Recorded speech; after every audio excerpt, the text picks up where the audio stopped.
चलो और जय मसीह की फिर से आप लोगों का प्रार्थना जीवन चैनल पे स्वागत करता हूँ। आइए आज की बाइबल वचनों की ओर।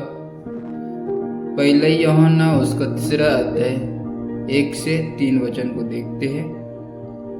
देखो, पिता ने हमसे कैसा प्रेम किया है कि हम परमेश्वर की संतान कहलाए, और हम है भी। इस कारण संसार हमें नहीं जानता, क्योंकि उसने उसे भी नहीं जाना। अर्थात यूहन्ना हमें याद दिलाता है कि परमेश्वर का प्रेम इतना महान है कि उसने हमें अपने पुत्र यीशु मसीह के द्वारा परमेश्वर की संतान बना दिया। हम सिर्फ कहलाते नहीं, बल्कि वास्तव में परमेश्वर की संतान है। संसार जो परमेश्वर को नहीं मानता, हमें नहीं समझता और ना ही हमारी पहचान को जानता है, क्योंकि उसने स्वयं यीशु को भी नहीं पहचाना। कि नहीं पहचान की गवाही देती है। हम अब पाप के नहीं बल्कि परमेश्वर के परिवार से हैं। और दूसरा वचन, हे प्रियो, अभी हम परमेश्वर की संतान है, और अब तक ये प्रकट नहीं हुआ कि हम क्या कुछ होंगे।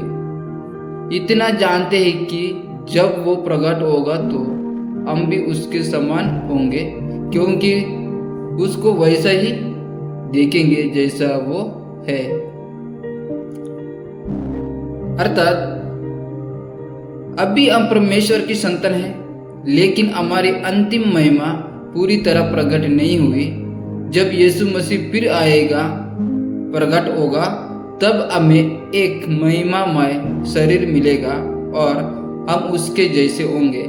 हम उसे वैसे ही देख पाएंगे जैसा वो वास्तव में है। उसकी पूरी महिमा में आशा और प्रतिज्ञा देता है कि हमारा रूपांतर होगा और हम मसीह के समान होंगे।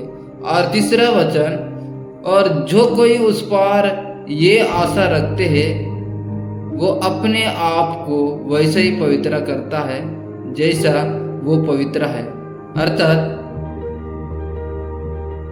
जो विश्वास करने वाले इस महान आशा कि हम मसीह के समान होंगे को तमे रहते हैं, कि वे अपने जीवन को पवित्र बनाने की कोशिश करते हैं। परमेश्वर पवित्र है और उसकी संतान होकर हमें भी पवित्रता में बढ़ना है।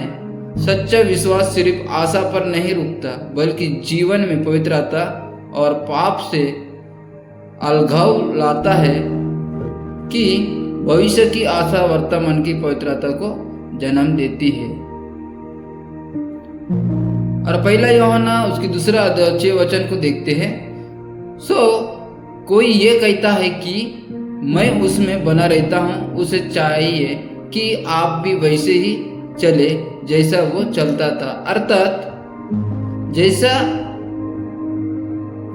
उसमें बना रहता हूँ का मतलब है, कोई कहता है कि मैं यीशु मसीह के साथ जुड़ा हुआ हूँ, उसका शिष्य हूँ, उसकी संगति में रहता हूँ, तो ऐसा कहने वाले की जीवन में सिर्फ बातें नहीं बल्कि कर्म और चाल चलन भी यीशु जैसे होना चाहिए।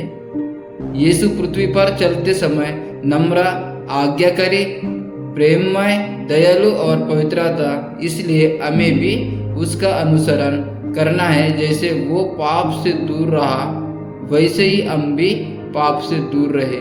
जैसे उसने दूसरों की सेवा की, वैसे ही हम भी सेवा करें।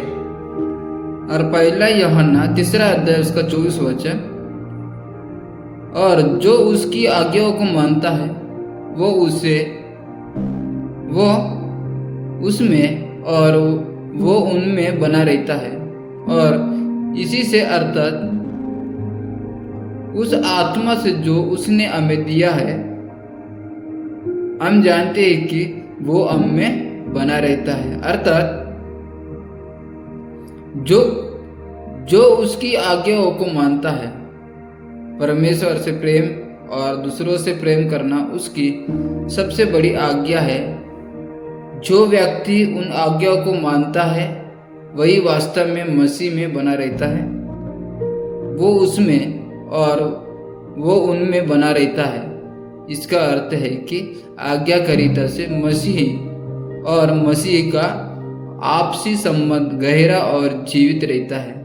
यीशु ने कहा था, मैं दाखलता हूँ, तुम डालियाँ हो। जो मुझ में बना रहता है और मैं उसमें, वही बहुत फल लाता हूँ।